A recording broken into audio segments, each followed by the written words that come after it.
My boyfriend Adrian Cole always claimed that time was the most valuable thing a person had. He treated every minute of his day like a carefully calculated investment, and unfortunately, I was the one thing in his life that always seemed to cost him too much. 5 years together had taught me one painful truth: Adrian was never actually too busy. He was simply selective about who deserved his attention.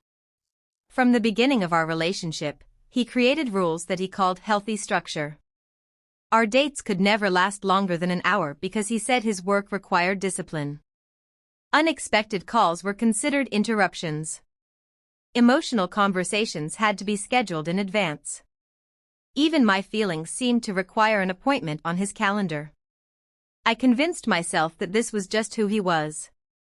I thought loving someone meant learning their habits, adapting to their personality, and making sacrifices.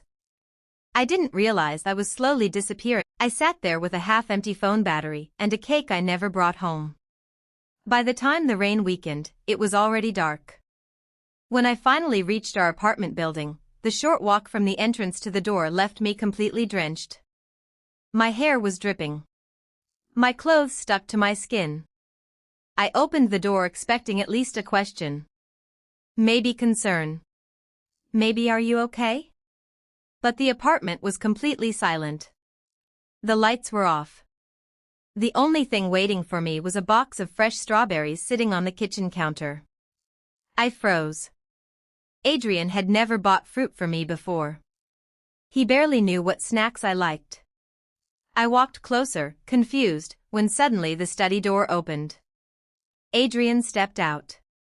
"Why did you call me earlier?" he asked immediately. I was working during that time. I looked at my phone. My missed call from 30 minutes earlier was still on the screen. I remembered exactly why I called. The rain had been pouring. I had been standing outside the building, freezing, and I only wanted to ask if he could bring an umbrella downstairs. That was all. Just a small thing. Something anyone who loved me would have done without thinking. "It was nothing," I replied. Adrian frowned. "Then don't do things like that again. Random calls disrupt my schedule." I swallowed the words I wanted to say. He walked toward the kitchen and pointed at the fruit. "Peel those and put them in the refrigerator." I looked at the strawberries. "For who?" His expression immediately became impatient. "A coworker." "A coworker." I almost laughed.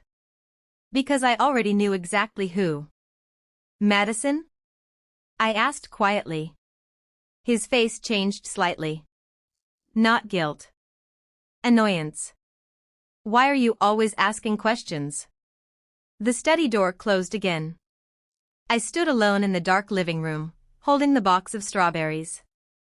I washed one, ate it slowly, then placed the rest back exactly where they were. For some reason, I didn't feel angry anymore. I felt tired. Later that night, after my shower, I heard Adrian talking on the balcony. The door wasn't completely shut. I wasn't trying to listen, but his voice reached me. And what I heard made something inside me go completely still. "The day after tomorrow morning?" "Yes, I can cancel my plans." His tone was gentle. Patient. Warm. A version of Adrian I almost never received. "Don't worry about the car. I'll come help you. Just call me when you need me." I leaned against the wall, staring at the floor. The day after tomorrow morning was supposed to be ours. A famous artist's traveling exhibition was finally arriving in the city. I had been waiting months. I had reminded Adrian weeks in advance because he hated spontaneous plans. He always told me important things required preparation. Apparently, only my plans required preparation. Madison's emergencies required immediate action. When Adrian returned to the bedroom, he noticed some of my clothes hanging slightly over the closet divider. His face immediately tightened. "You know I don't like things arranged this way." He walked over and fixed them himself. I looked at the clothes I had chosen because he liked that style. Black. White. Gray. Nothing too bright. Nothing too expressive. For 5 years, I had slowly changed myself to fit the image he preferred. That night, I opened the closet, took every piece of clothing I bought only because Adrian liked it, and threw them into a pile. He watched silently. He didn't ask why. He didn't care enough to ask. He simply turned away and went to sleep. His back faced me. Just like he had been doing emotionally for years. The next morning, I woke up with a burning fever. The rain from the night before had finally caught up with me. My body felt heavy, and my head was spinning. Adrian was already dressed and standing beside the bed. "It's 7:15, he said coldly. "You didn't prepare breakfast according to our routine." I tried to sit up, but my vision blurred. Adrian looked at his phone and opened the Notes app. Relationship responsibility score, -5 points. I stared at him, unable to believe what I was hearing. Then he walked away. On the dining table was his finished breakfast. Eggs. Toast. Coffee. Everything prepared exactly how he liked it. There was nothing for me. In the laundry basket, his shirt from yesterday was gone. His pants were gone. My rain-soaked dress was still there. He had washed only his own clothes. I stopped expecting anything after that. I grabbed my bag and went to the hospital alone. The emergency room was crowded. The lights were bright. The noise was overwhelming. After checking my temperature, the doctor looked concerned. 102.5 degrees. You need someone close to you to stay and sign the paperwork. I stared at my phone for a long time before calling Adrian. When he answered, his first words were not "Are you okay?" They were "What happened?" I told him I was at the hospital. I told him about the fever. There was silence. Then he said, "My morning is fully booked." I closed my eyes. "I only need you to sign some forms." Another pause. "I can give you 40 minutes. 20 minutes there and back. 20 minutes to handle everything." I almost smiled because even my sickness had been reduced to a time calculation. "Can you bring me a hot water bottle?" I asked quietly. The call ended.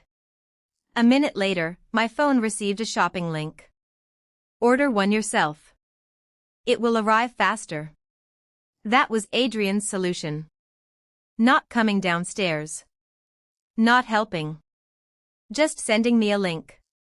10 minutes later, he arrived exactly when he said he would.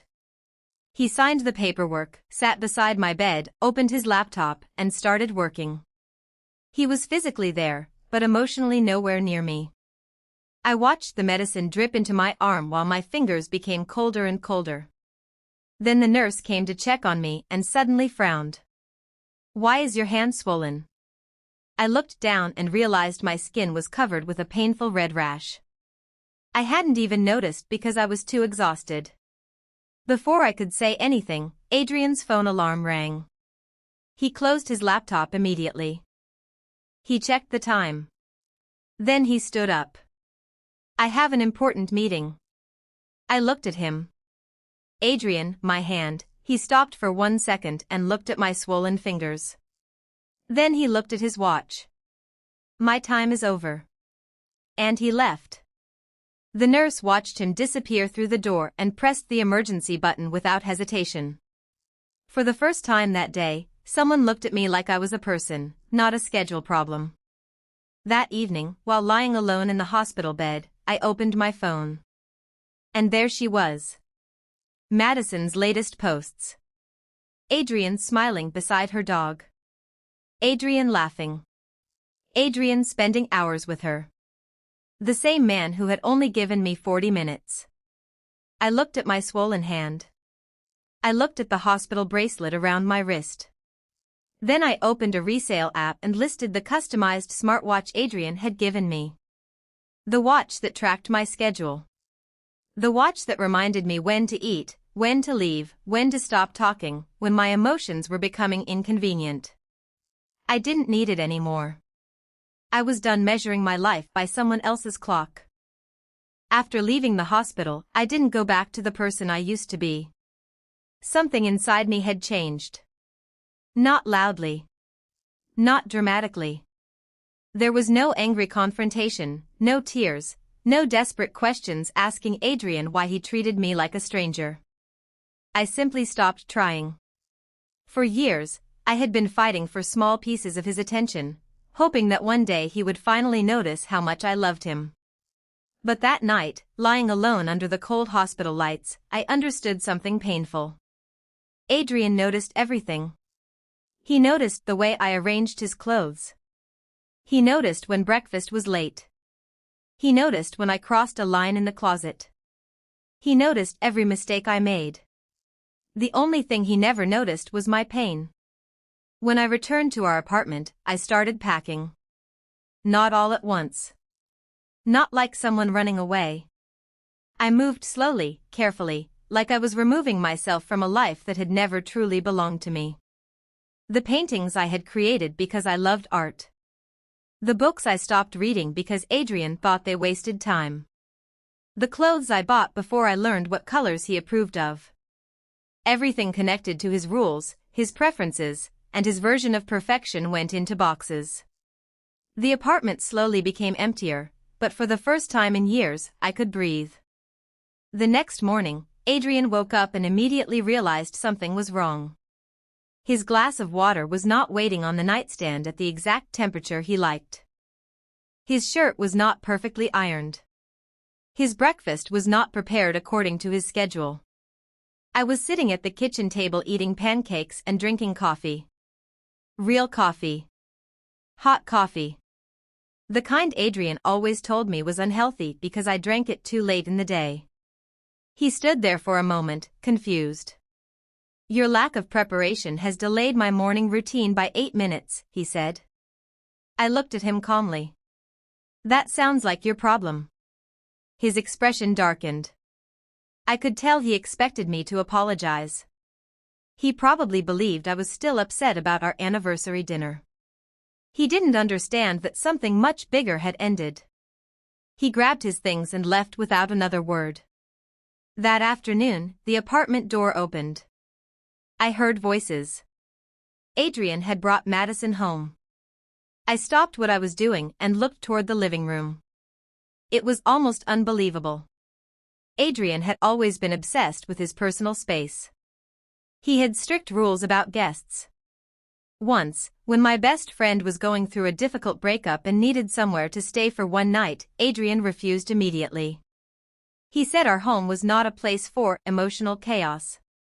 Yet now Madison walked inside wearing my slippers, sitting comfortably on my couch like she had always belonged there. She held a container of ice cream. As she laughed, some of it fell onto the carpet. I watched Adrian notice. My heart almost expected him to react the way he always did with me. The way he reacted when I accidentally spilled coffee. But instead, he simply smiled and handed her a towel. "Be careful. Don't stain your clothes." I almost laughed. The same man who once threw away my favorite coffee set because of a few drops on the table was now patiently cleaning after someone else. I ignored them and continued packing my belongings. I was almost finished when Madison wandered into my studio. "Wow," she said, looking around. "You're actually talented." There was something strange about the way she said it. Like she was complimenting a child. My studio had once been my escape. But over time, Adrian had slowly changed it too.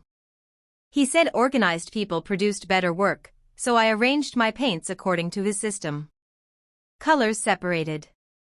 Brushes aligned. Everything controlled. Madison touched everything without hesitation. She moved my supplies around, opened containers, and picked up my tools. "This is beautiful," she said, walking toward my unfinished painting. "You worked on this for a long time?" 6 months, I answered quietly. She held a coffee cup in her hand. I saw what was about to happen 1 second before it did. The cup tilted. Coffee spilled across the canvas. My painting. 6 months of work. A piece I planned to submit to a competition. Ruined. Madison froze. Adrian rushed into the room after hearing the noise. For one brief second, I thought he would finally defend something that mattered to me. Instead, he looked at the painting, then at me. I told you to protect your workspace better. I stared at him. Madison looked uncomfortable, so Adrian immediately softened his voice. It's okay. It's just a painting. It doesn't have any real commercial value. Something inside me went quiet again. Not broken. Finished. I picked up the damaged painting and carried it to the corner where my paper shredder stood. Adrian watched, confused. What are you doing? I placed the canvas inside. The machine started. The sound filled the room as 6 months of my work disappeared into pieces. I looked directly at him. You're right. It's just worthless paper. For the first time, Adrian looked shocked. Not because the painting was destroyed. Because I no longer cared whether he understood. That evening, something unusual happened. Adrian apologized. He sat across from me and spoke carefully. I didn't mean your painting was worthless. I was trying to make Madison feel better. I almost smiled. An apology after 5 years. How strange that the thing I had waited for so long finally arrived when I no longer wanted it. Make a list of what materials you need, he continued.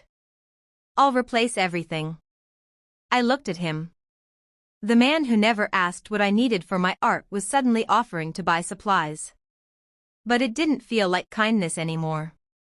It felt like someone trying to repair a broken window after burning down the house. No need, I said. The next morning, I needed to collect my grandmother's repaired watch. Adrian had promised months ago that he would come with me. I expected him to forget. I expected Madison to become another excuse. But surprisingly, when he woke up, he reminded me several times. We're leaving at 10. Then he paused. I cleared my morning. So don't worry if we're delayed. I looked at him, confused. Was this guilt? Was he finally realizing something? I didn't know. And honestly, I wasn't sure I cared anymore. We drove toward the watch shop in silence. For the first time in years, Adrian wasn't checking his phone every few minutes. Maybe he really was trying. Maybe he wanted to fix things. But then his phone rang. Madison. I didn't need to hear her entire voice to know something was wrong. Her tone was desperate.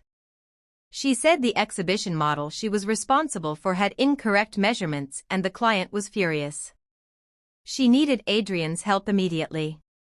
I looked at Adrian. This was the moment. The moment where he could choose. He could tell her no. He could say he already had plans. He could remember that someone else was sitting beside him. But Adrian didn't hesitate.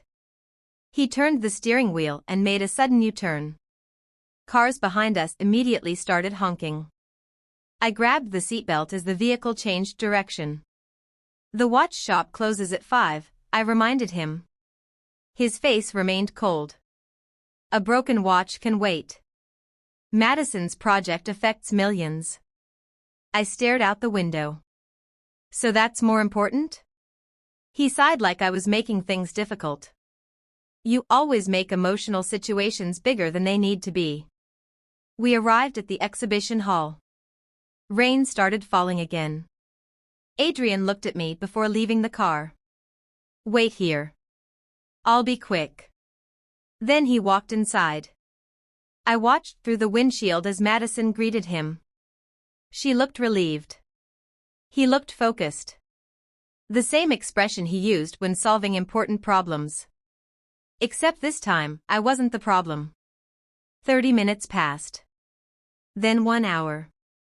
Then 2. The rain became heavier.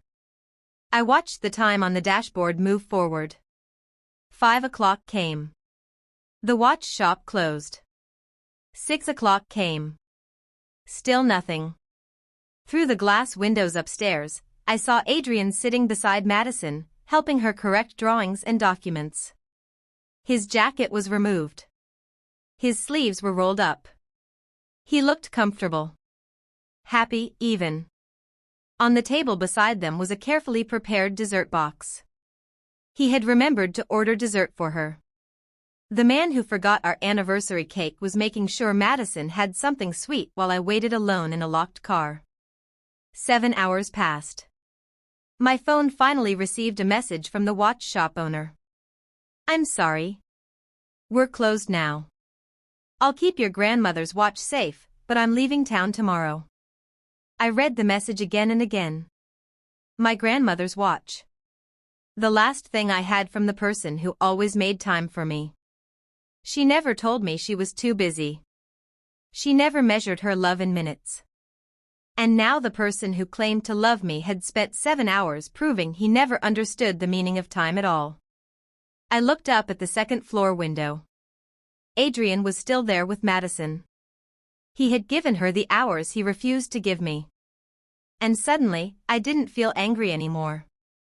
I felt free. Because I finally understood the truth.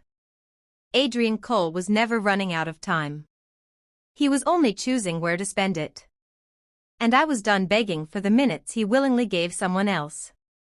I sat inside Adrian's car for several more minutes after making my decision. The rain tapped against the windows, creating a strange rhythm that almost sounded like a countdown. For years, Adrian's clocks had controlled my life. Every date had an ending time. Every conversation had a limit. Every emotion had a deadline. But sitting there alone, watching him give Madison the one thing he always claimed he didn't have, I realized something important. Time was never the problem. I was. At least, that was how he had always made me feel. I was the person who needed too much. The person who asked for too much. Mine was worn and scratched. But it was mine. I started packing. My clothes. My notebooks. My brushes. My unfinished paintings. The things I had almost forgotten belonged to me. Then I opened the paper shredder and carefully collected the pieces of my ruined artwork. At first, I thought I was trying to save the painting. But as I held the torn pieces in my hands, I realized it was no longer about the artwork. It was about me. 6 months of effort. 6 months of passion. 6 months of believing something beautiful could exist. Adrian called it worthless paper. Madison treated it like an accident. But I saw something different. I saw proof that something could be damaged and still have meaning. I placed every piece carefully into a storage box. Then I removed the smartwatch from my wrist. For years, that little device had controlled me. It reminded me when to wake up. When to prepare meals. When to leave the house. When our dates were ending. Even when I needed to reduce emotional reactions. I stared at the screen one final time. Then I deleted everything. The shared calendar. The location access. The reminders. The tracking. All of it disappeared. The screen became empty. And strangely, so did my chest. I felt lighter. On the dining table, I found Adrian's relationship score notebook. His favorite invention. He called it a rational way to improve relationships. I once joked that love shouldn't need grades. He replied that emotions created chaos and systems created stability. I opened the notebook and looked through years of notes. Times I was too emotional. Times I interrupted his productivity. Times I failed expectations. Then I turned to a blank page. With steady handwriting, I wrote one final evaluation. Adrian Cole. Final relationship score, 0. Reason, failed to understand that love is not a task to manage.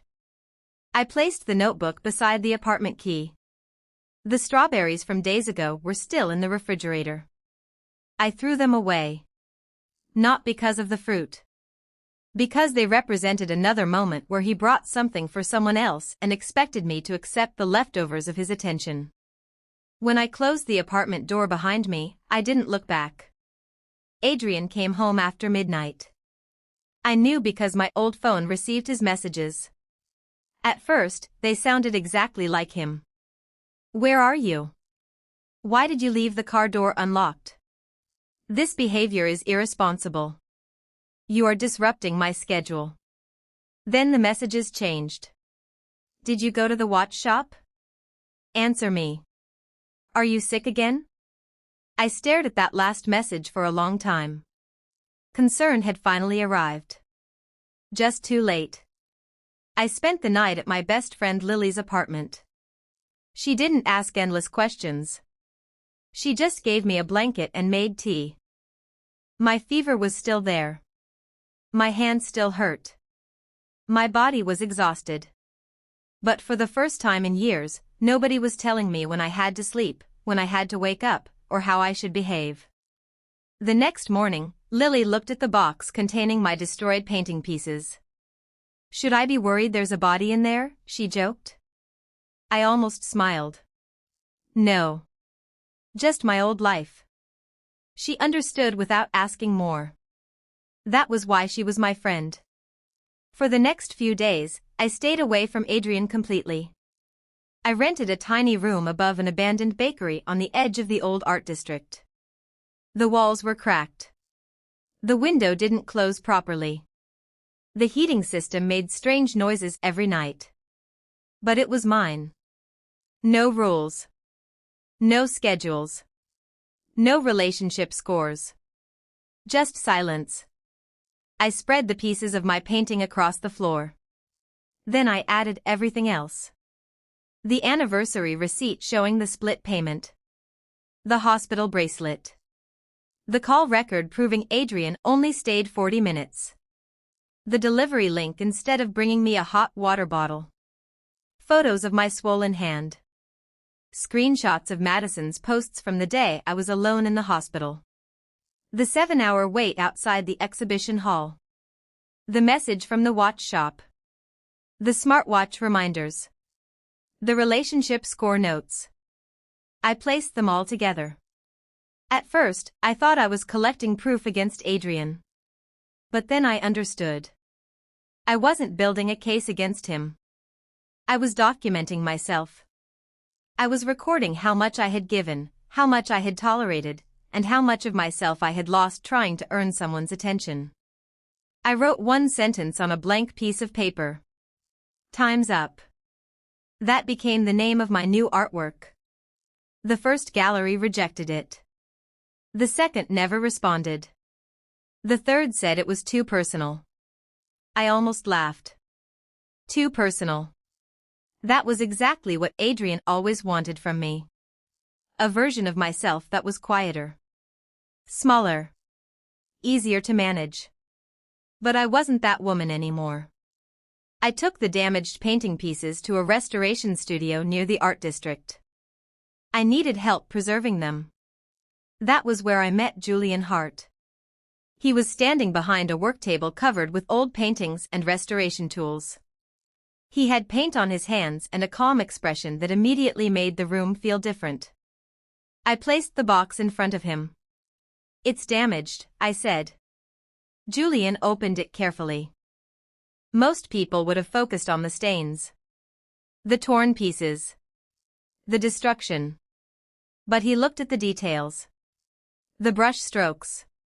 The colors. The effort hidden underneath the damage. After a long silence, he looked at me. "Who told you this was ruined?" I didn't answer immediately. Then I said quietly, "Someone who never really looked at it." Julian gently placed the piece back down. "Then they were not qualified to judge it." Those words stayed with me. Because for the first time in a long time, someone looked at something I created and saw value before seeing damage. He helped me restore the fragments. Not by pretending nothing happened, but by preserving what remained. "Damage is part of the story," he told me. "You don't have to erase it to make it beautiful." And for the first time in months, I started creating again. Not the quiet paintings Adrian preferred. Not the safe things he could ignore. I created something honest. Rain. Broken clocks. Torn paper. Red threads holding damaged pieces together. My pain became something visible. Something meaningful. Something that belonged only to me. And while I was rebuilding myself, Adrian was slowly realizing he had lost control of the person he thought would always wait for him. His messages changed. First they were commands. Then explanations. Then questions. Come home. We need to talk. You're making this situation bigger than it is. Did you finish your medicine? Why didn't you tell me your allergy got worse? I stared at that message. Because I had told him. He saw my hand. He saw my pain. He simply decided his schedule mattered more. I blocked his number. Then his email. Then every way he tried to reach me. For the first time, Adrian Cole had unlimited time. And I was no longer available. Weeks passed, and my life slowly began to feel like it belonged to me again. I stopped waking up to alarms created by someone else. I stopped checking my phone every few minutes wondering whether Adrian had finally decided I was important enough to answer. I stopped measuring my words, my emotions, and my dreams according to someone's expectations. The small room above the old bakery was still imperfect. The walls were cracked, the floor was uneven, and the window let cold air inside during the night. But every morning when I opened my eyes, I felt something I had forgotten existed. Freedom. Julian helped me rebuild the damaged painting, but more importantly, he helped me remember who I was before Adrian slowly convinced me that I was too much. He never rushed me. He never told me how long I was allowed to grieve. He never looked at my pain like an inconvenience. He simply stayed. One afternoon, while we were working on the installation, Madison appeared at the studio. She walked in wearing an expensive coat, carrying the same confident expression she always had. But this time, there was something different in her eyes. Fear. Julian looked at me. I nodded, telling him it was okay. Madison approached the table where my artwork was displayed. So this is what you're doing now, she asked. Turning your relationship problems into art? I continued working on the canvas. I'm creating something from what happened. She smiled coldly. You mean you're trying to make Ethan feel guilty? I finally looked at her. No. I'm making something for myself. She crossed her arms. You know, I never wanted things to become this dramatic. Ethan helped me because I needed him professionally. You're the one who made everything personal. I almost found it funny. After everything, she still believed the problem was my reaction, not their choices. Madison, I said calmly, you didn't ruin my relationship. Adrian did that himself. Her expression changed slightly. Then why are you still talking about it? Because some wounds need to be understood before they disappear. She stepped closer. If you show anything about me, people will think you're unstable.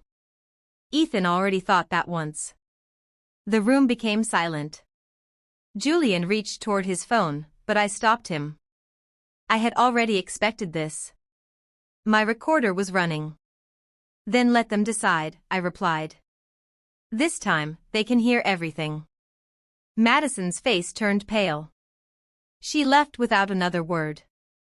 2 weeks later, Julian submitted my installation, Time's Up, to the Meridian Contemporary Art Exhibition. I didn't expect anything. After years of being told my art was just a hobby, success felt impossible. Then one night, while sitting on the floor of my studio, I received an email. Accepted. Featured installation. Main hall. I stared at the screen for a long time. Then I cried. Not because Adrian would regret losing me. Not because Madison would finally be exposed. I cried because the thing I created from my pain had survived. And so had I. Julian didn't celebrate with dramatic speeches. He simply arrived the next morning with 2 coffees and a list of preparations for transporting the artwork. "Your work needs careful handling," he said. Such a simple sentence. But it meant more than all of Adrian's apologies combined. Because Julian saw something valuable and treated it carefully. The exhibition preview was released online 3 days before opening night. The image showed only part of the installation. A rain-covered glass panel. A broken clock. A schedule reminder blurred in the background. The title was enough. "Time's up." The comments appeared immediately. People understood the feeling behind it. "This feels like someone being measured instead of loved. Why does this hurt even without knowing the story? Who created this?" Adrian saw it. I knew because he appeared at the gallery the next afternoon. Security stopped him before he entered the private area. "Julian came to find me. Adrian Cole is outside." I looked up from my work. "He wants to talk." I shook my head. "No." Julian nodded immediately. "No argument. No pressure. Just acceptance." I realized how strange that felt. For years, Adrian treated my no as something to negotiate. Julian treated it as a complete sentence. From the hallway, Adrian's voice became louder. "I only need 10 minutes. Julian answered calmly. She said no. Adrian became angry. "This is between me and her." Julian didn't move. "Her time belongs to her now." I stood behind the door and listened. For years, Adrian controlled every minute of my life. Now someone was protecting my right to choose. Exhibition night arrived with rain. Somehow, that felt fitting. The gallery was full.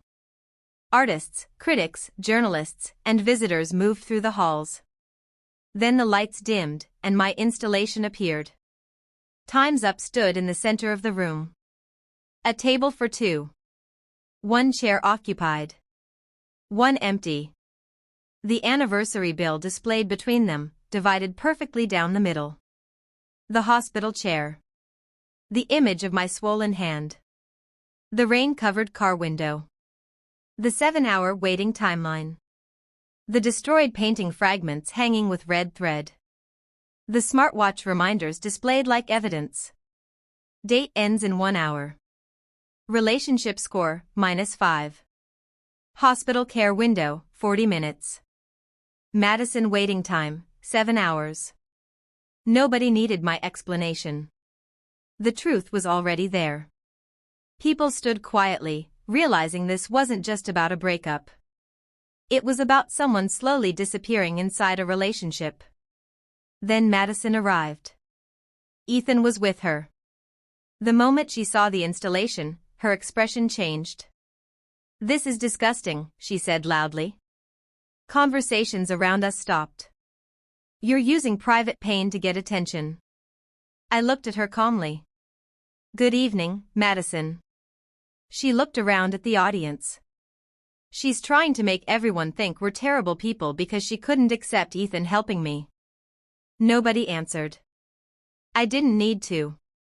The next screen turned on. Messages appeared. Madison's messages. "Not everything. Only enough. Make sure he doesn't forget dinner with you. He always answers when it's urgent. She still paints?" I thought he convinced her to stop wasting time. The room became silent. Madison froze. Then the recording played. Her voice from the studio. "If you show anything involving me, I'll tell everyone you're unstable." A second later, Ethan already believed it once. Her face lost all color. People around her started whispering. A woman near the front recognized her. "Is that really you?" Madison looked desperate. "It's taken out of context." But then the timeline appeared. Her project mistake. The ignored warnings. The emergency call. The 7-hour delay. Everything matched. Madison had not been helpless. She had created a crisis and expected Ethan to solve it. The truth was no longer a private argument. It was visible to everyone. Her supervisor stepped forward. "Madison, we need to discuss your project immediately." She looked at Ethan. "Say something." For once, Ethan had nothing to say. He stared at the artwork. The hospital chair. The broken clock. The words he had once written himself. His entire system of control was now showing everyone what it had cost me. Madison grabbed his arm. "You know she's exaggerating." Ethan slowly pulled away. No, everyone looked at him. His voice was quiet. "She isn't." It was the first honest thing I had heard from him in months. I knew she was sick. I knew she called me. I knew she waited. He looked at me. I knew. That was the moment I realized something. The worst part was never that Adrian didn't know. He did. He just chose not to act. After the exhibition, everything changed. Time's Up traveled to different cities. I received offers for new exhibitions. Critics described my work as honest, emotional, and unforgettable. But I didn't create it for revenge anymore. I created it because I finally found myself again. Madison disappeared from my life. Ethan moved on with his own consequences. I heard he stopped creating relationship schedules. Good. Maybe someone else would benefit from the lesson I had paid for. Julian and I built something slowly. No deadlines. No rules. No score system. Some nights we talked until midnight. Some nights we sat quietly while I painted and he restored old artwork. Silence never felt like punishment anymore. One evening, he gave me a small wooden box. Inside was a simple watch stand made for my grandmother's watch. No tracking. No reminders. No control. Just a place for something precious to rest. "You didn't have to do this," I whispered. Julian smiled. "I know." And somehow, that meant everything. Because love that requires nothing in return feels completely different. At my next exhibition opening, I stood beside my artwork and watched people look at the clock at its center. This time, the hands were moving. The watch was alive. My life was alive.